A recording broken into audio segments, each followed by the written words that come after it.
Assalamualaikum warahmatullahi wabarakatuh. Alhamdulillahi rabbil alamin. Ar-Rahmanir Rahim. Maliki yaumiddin. Iyyaka na'budu wa iyyaka nasta'in. Ihdinas siratal mustaqim siratal ladzina an'amta 'alaihim ghairil maghdubi 'alaihim waladdallin. Amin. Bapak-bapak, ibu-ibu, para saudaraku semuanya di mana saja berada, jumpa kembali bersama Sunarto dalam acara Basyirun wa Nadhiron, menetapi kewajiban sebagai kaum muslimin wal muslimat, yaitu talabul ilmi. Talabul ilmi faridatun ala kulli muslimin. Semua itu atas izin Allah, atas kehendak Allah, kita bisa berjumpa kembali, kita bisa bertemu kembali dalam keadaan sehat walafiat, dalam keadaan di dalam rahmat Allah, dalam keadaan mendapatkan rezeki yang cukup dari Allah, yang luar biasa lagi, dalam keadaan mendapatkan hidayah dari Allah, mendapatkan petunjuk dari Allah, bisa menerima nasihat-nasihat dari Allah dalam kitab suci Al-Quran melalui para penyampai-penyampai agama Allah, dan juga bisa menerima nasihat-nasihat dari Rasulullah Sallallahu Alaihi Wasallam melalui para penyampai-penyampai agama Allah,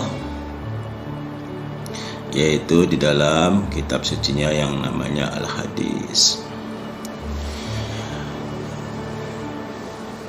Bapak-bapak, ibu-ibu yang dirahmati oleh Allah, perlu kita pahami bahwasanya apa yang disampaikan oleh Nabi kita, Nabi Muhammad Rasulullah Sallallahu Alaihi Wasallam, itu adalah merupakan amanah dari Allah untuk disampaikan. Itu merupakan wahyu dari Allah yang diberikan kepada Nabi kita, Nabi Muhammad Rasulullah Sallallahu Alaihi Wasallam melalui malaikat yang namanya malaikat Jibril.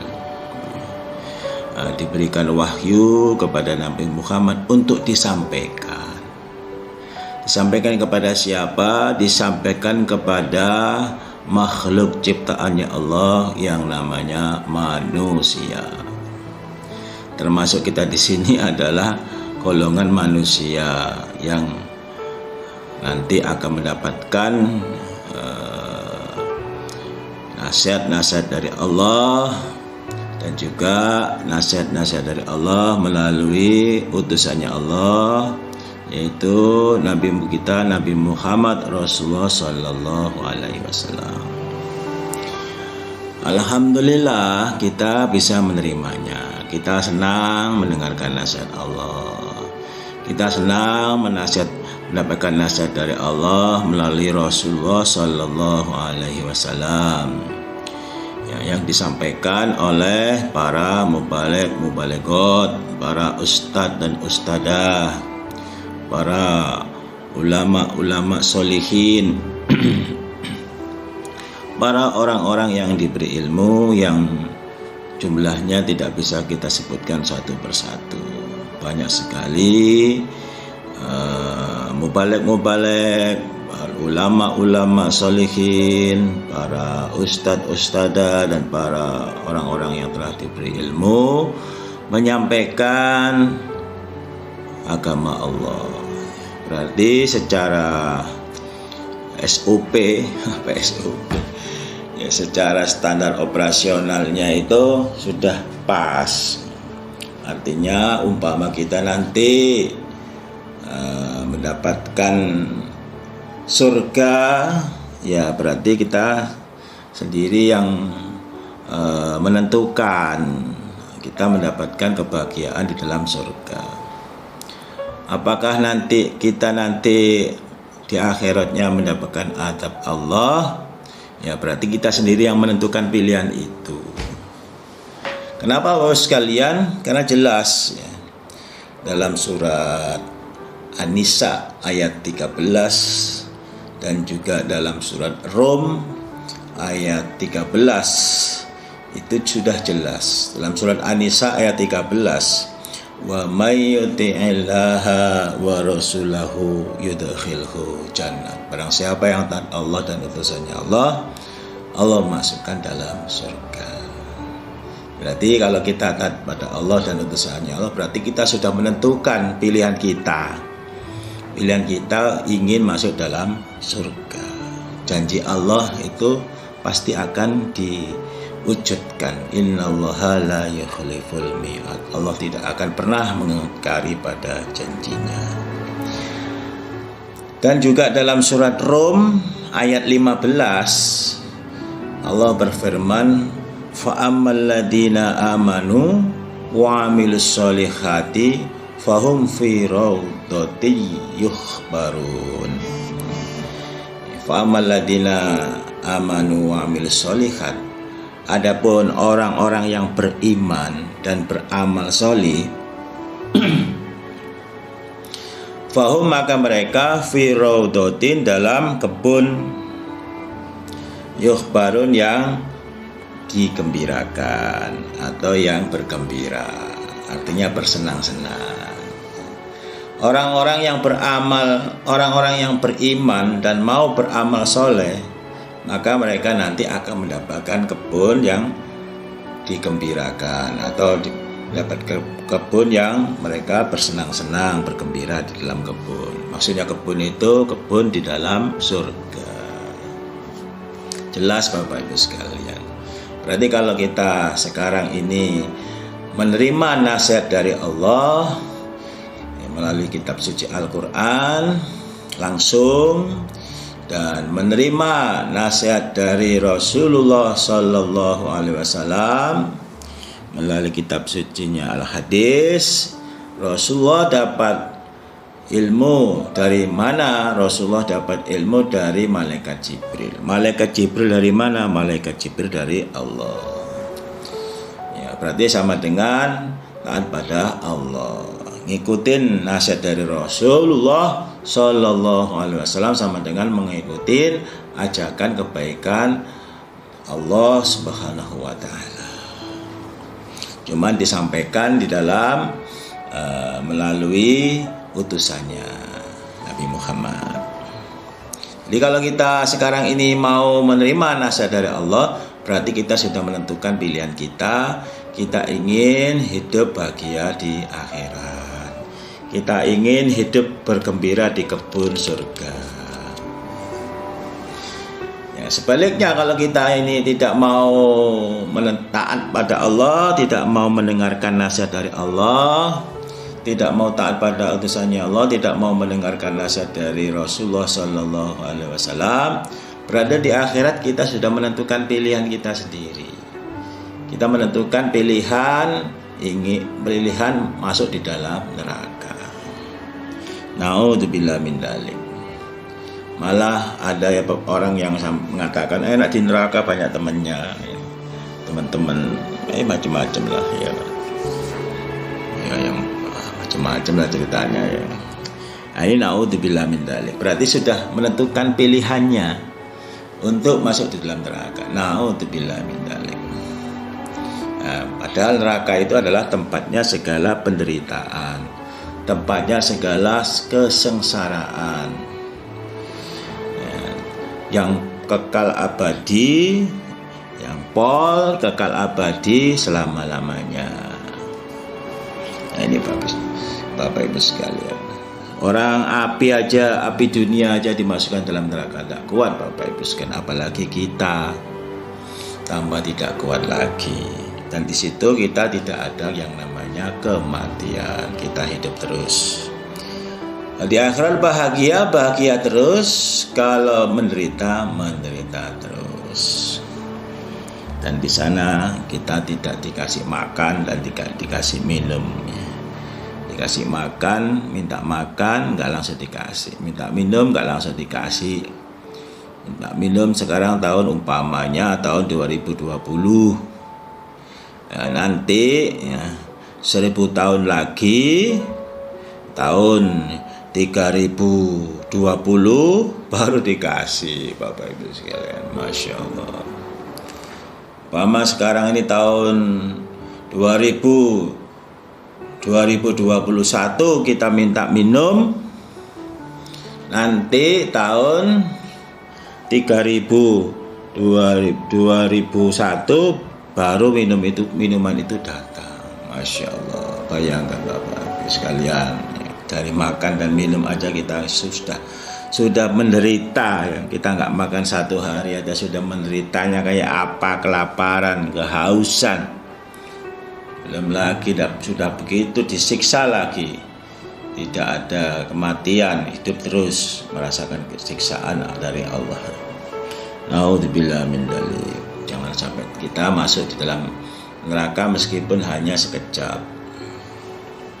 Kita mana mau Bapak kita siksa meskipun hanya 1 hari atau dalam 1 jam disiksa terus, nggak mau. Di dunia aja jangankan 1 jam disiksa selama 5 menit aja kita nggak mau Bapak Ibu, apalagi sampai seperti itu, sampai selama-lamanya.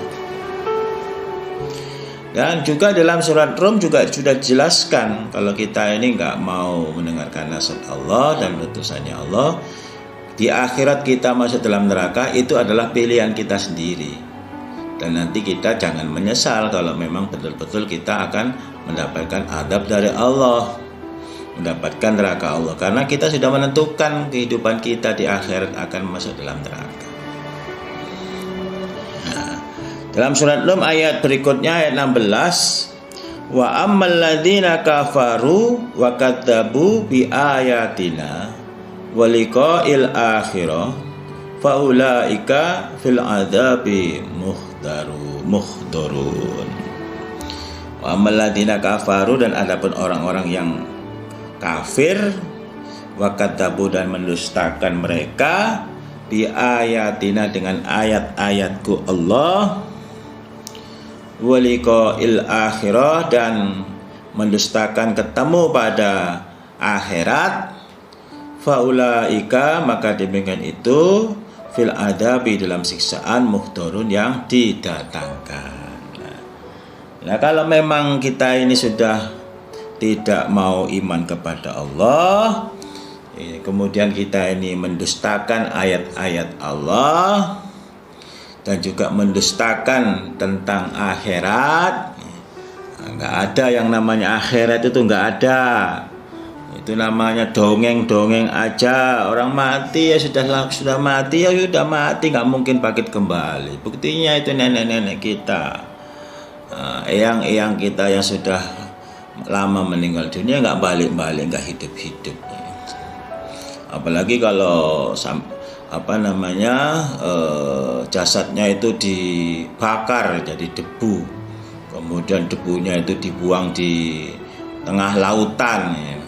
Nggak mungkin lah bisa kembali lagi, nggak mungkin lah bisa hidup lagi, nggak masuk akal ya itu. Nah, itu namanya mendustakan dengan ayat-ayat Allah. Itu namanya sama dengan mendustakan dengan kehidupan akhirat. Nggak apa-apa kamu seperti itu, nggak apa-apa. Tapi janji Allah, faulaika fil adzabi muhdharun. Demikian itulah ya, mereka di dalam siksa yang didatangkan. Ya. Nah, ini Bapak Ibu sekalian, kalau kita seandainya di akhirat mendapatkan murka Allah, mendapatkan siksa Allah, nah itulah ya, memang janji Allah, orang-orang yang seperti itu akan mendapatkan siksaan. Siksa yang didatangkan ya maksudnya kita akan mendapatkan siksaan dari Allah melalui malaikat Allah. Malaikat Allah itu tidak mempunyai peri kemanusiaan. Malaikat yang menyiksa orang yang di dalam neraka itu adalah dia mulutnya tidak bisa berbicara, mulutnya bisu, nggak bisa berbicara, nggak bisa komunikasi, kemudian telinganya budek, telinganya itu tidak bisa mendengar, tapi dia tahu perintah Allah untuk menyiksa orang yang tidak taat pada Allah. Tahu perintah Allah untuk tugasnya menyiksa orang-orang yang masuk di dalam neraka sesuai dengan amal dan kemaksiatannya, amal pekerjaan dosa-dosanya. Naudzubillah min dzalik. Maka beruntung sekali kita sebagai orang yang mendapatkan hidayah dari Allah. Karena hidayah dari Allah ini tidak ada, sekali lagi tidak ada bandingnya. Kalau kenikmatan kehidupan di dalam dunia, semua itu ada pembandingnya. Kalau hidayah ini tidak ada pembandingnya, dibandingkan dengan dunia itu nggak ada. Yang bisa membandingnya adalah surga. Artinya apa, Bapak sekalian? Kalau kita bisa terus istiqomah di dalam beribadah pada Allah, pertama diawali dengan mengaji, kemudian setelah dikaji tahu ilmunya, kemudian diamalkan sepol kemampuan. Juga kemudian mau sodako, mau infak, mau membela agamanya Allah, mengeluarkan harta bendanya, tenaganya, pikirannya, lesannya untuk membela agamanya Allah. Membela agamanya Allah sama dengan membela diri kita sendiri. Memperjuangkan agama Allah sama dengan memperjuangkan diri kita sendiri untuk masuk di dalam rahmat Allah, masuk dalam surga Allah di derajat yang tinggi.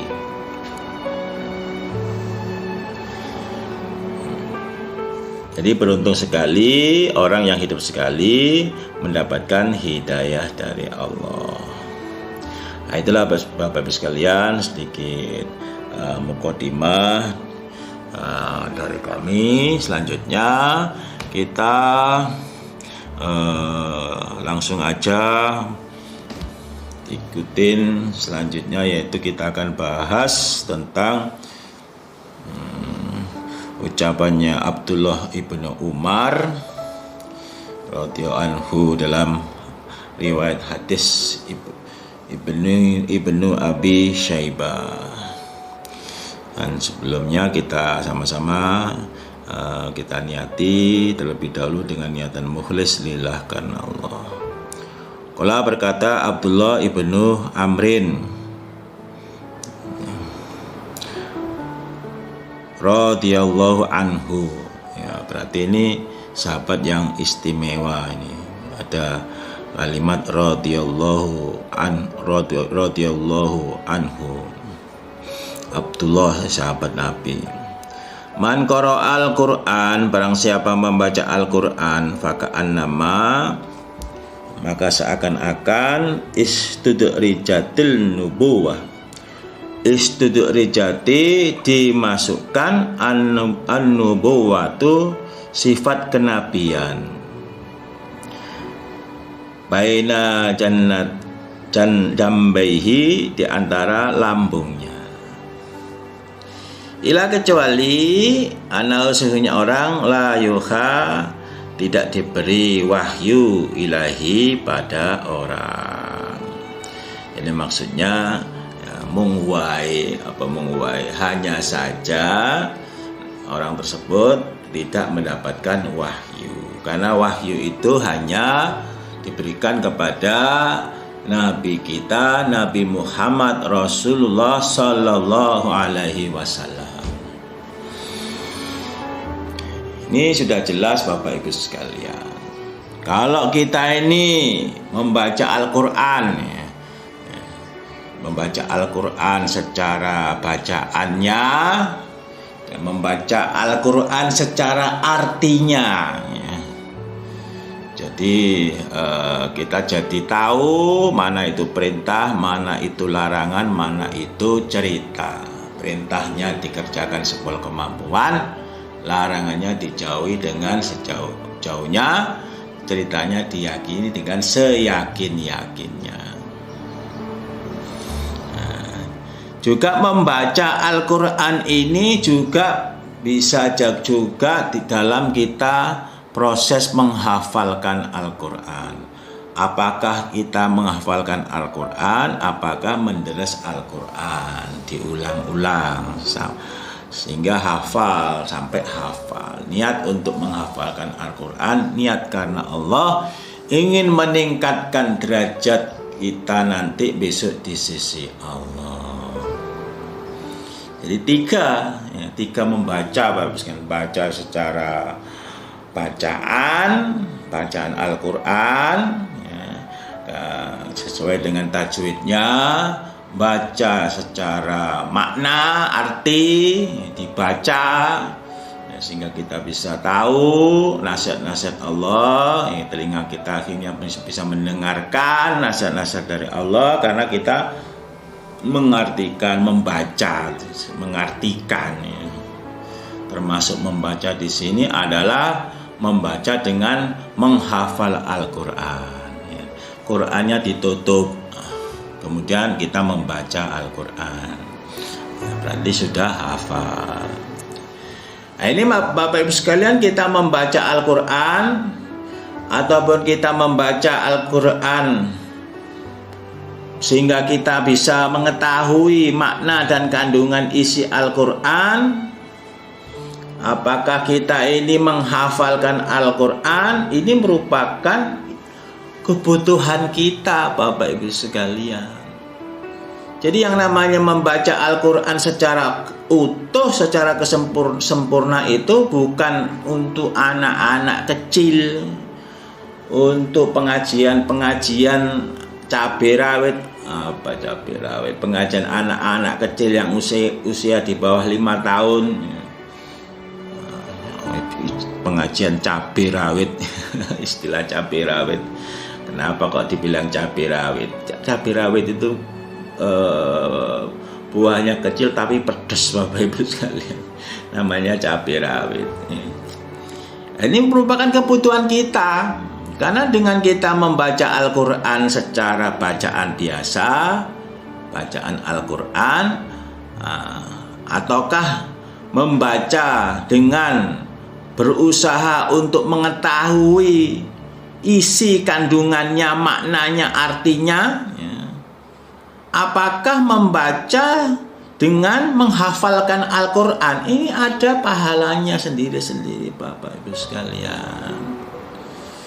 Dan itu merupakan kebutuhan kita, merupakan bukan kebutuhan saja, merupakan kewajiban kita di dalam umat hamba Allah yang ingin mengharap supaya kita ini mendapatkan kebahagiaan, kemuliaan, hidup kekal mulia, kekal abadi di dalam surga. Bukan hanya kewajibannya anak-anak kecil atau anak-anak yang sudah yang usia remaja atau usia dewasa, selama hayat masih di kandung badan, itu merupakan kebutuhan kita. Kita juga harus berusaha untuk melengkapi semuanya itu, bacaannya, kemudian berusaha untuk bisa mendalami Al-Quran, tahu arti maknanya, kemudian kita bisa mengamalkan isinya. Nah, kemudian juga kita juga disempurnakan lagi yang bacaan dengan cara menghafal Al-Quran. Ini pahalanya sendiri-sendiri. Kalau membaca Al-Quran mendapatkan satu huruf, mendapatkan satu huruf sama dengan 10 kebagusan. Kalau mengkaji Al-Quran satu ayat mendapatkan lebih baik daripada sholat 100 rakaat sholat sunnah. Kalau kita menghafal Al-Quran, nanti di akhirat bisa memberikan syafaat kepada 10 anggota keluarga yang masuk di dalam api neraka. Kemudian di akhirat nanti kita disuruh membaca Al-Quran. Bacalah Quranmu, nanti setiap huruf yang kamu baca derajatmu akan naik terus, seperti lift, naik lift sampai selesai bacanya baru mandek ya, itu. Dan masih banyak pahala-pahala yang nanti kita dapatkan. Kalau kita suruh ngitung capek Bapak Ibu sekalian, kita nggak kuat menghitung pada pahala Allah itu. Dan kemudian kita mau diminta langsung itu dari mana judulnya Bapak Ibu sekalian, mau taruh di mana pahala kita, ya nggak muat dunia ini, saking besarnya pahala kita. Kita mengaji aja Bapak Ibu sekalian pahalanya sudah lebih baik daripada dunia beserta isinya. Atqadwatun warohatun fisabilillah khairum minat dunya wa ma fiha. Sepagi-pagian dan sesore-sorean di dalam urusan agama Allah khairum minat dunya wa ma fiha, lebih baik daripada dunia beserta isinya. Mau ditaruh di mana dunia ini Bapak Ibu sekalian? Orang kita ini ada di dalamnya. Enggak muat ya. Karena terlalu besar pahalanya. Nah, muatnya itu disimpan di akhirat. Nah, di akhirat lebih luas lagi, nampung pahala yang begitu besarnya itu. Nah, kalau kita membaca Al-Quran, maka seakan-akan Allah memasukkan sifat kenabian, memasukkan kenabian di antara dua lambungnya. Artinya itu sifat-sifat kenabian itu ada di dalam orang tersebut. Karena apa? Karena sudah membaca Al-Quran, mengkaji Al-Quran, tahu isi makna kandungannya, kemudian diamalkan, kemudian juga dihafalkan. Nah, ini sama dengan sifat kenabian. Karena Nabi kita dulu ya seperti itu. Membaca, mengkaji, menghafal. Membaca, mengkaji, mengamalkan isinya, menghafal. Membaca, mengkaji, mengamalkan isinya, menghafal. Membaca, mengaji, mengamalkan isinya, menghafal. Jadi termasuk sahabat-sahabat Nabi juga seperti kita sekarang ini, membaca, mengkaji, mengamalkan isinya, menghafal. Dan mereka hafal, dan juga mereka paham, ngerti perintah, ngerti larangan, ngerti cerita. Karena apa? Sudah mengkaji. Dan mereka membaca juga. Tiap hari dibaca Al-Qur'annya. Itu karena memang sifat-sifat orang-orang yang beriman, sifat-sifat kenabian seperti itu. Mungwae apa mungwae? Hanya saja ya, wahyu itu khusus diberikan kepada nabi. Hanya saja orang yang sudah mendapatkan sifat kenabian di dalam hatinya itu tidak mendapatkan wahyu dari Allah. Yang mendapatkan wahyu dari Allah itu adalah Nabi kita, Nabi Muhammad Rasulullah Sallallahu Alaihi Wasallam.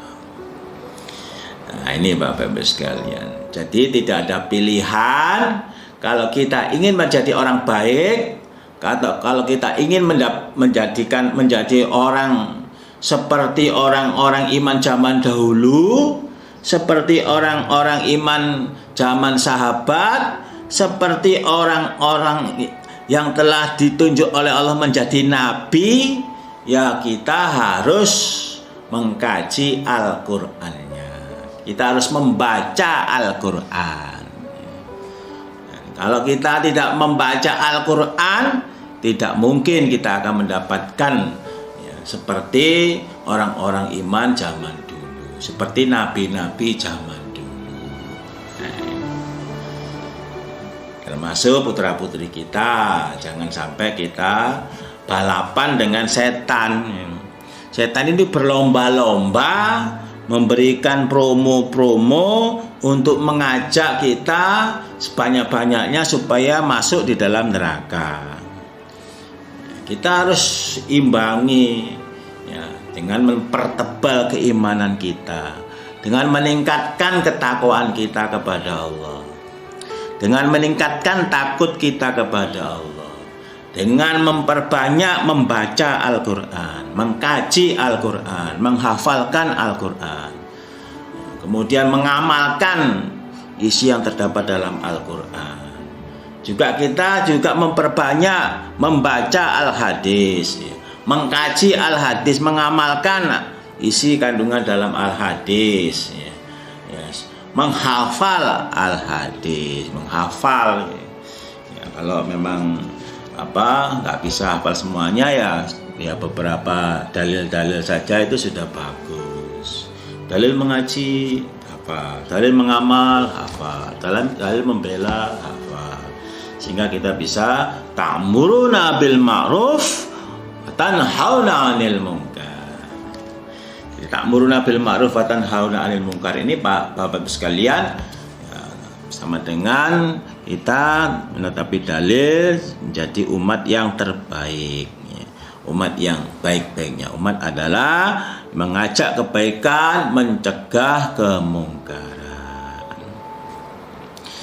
Masalah hidayah itu Allah yang memberi, bukan kita. Yang penting kita nyebar aja, amar ma'ruf aja sebanyak-banyaknya ya. Nah, masalah hidayah itu nanti Allah yang paling menunjukkan.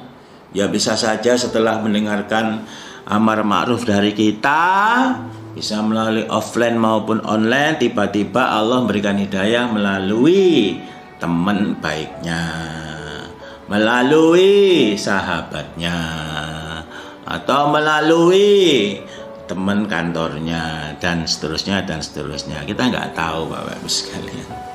Yang penting kita amar ma'ruf, ajak-ajak kebaikan, mencegah kemungkaran. Ini loh jalannya masuk surga, ini loh jalannya masuk neraka.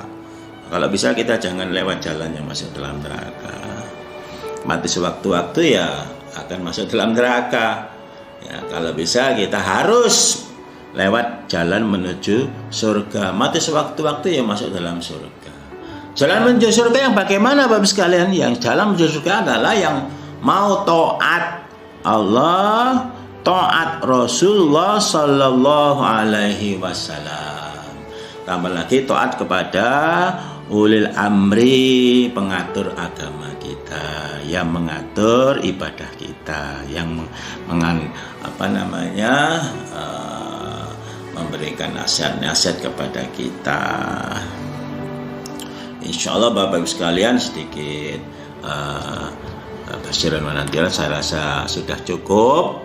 Nah, insya Allah kita akan sambung kembali dalam kesempatan dan dalam waktu yang lain.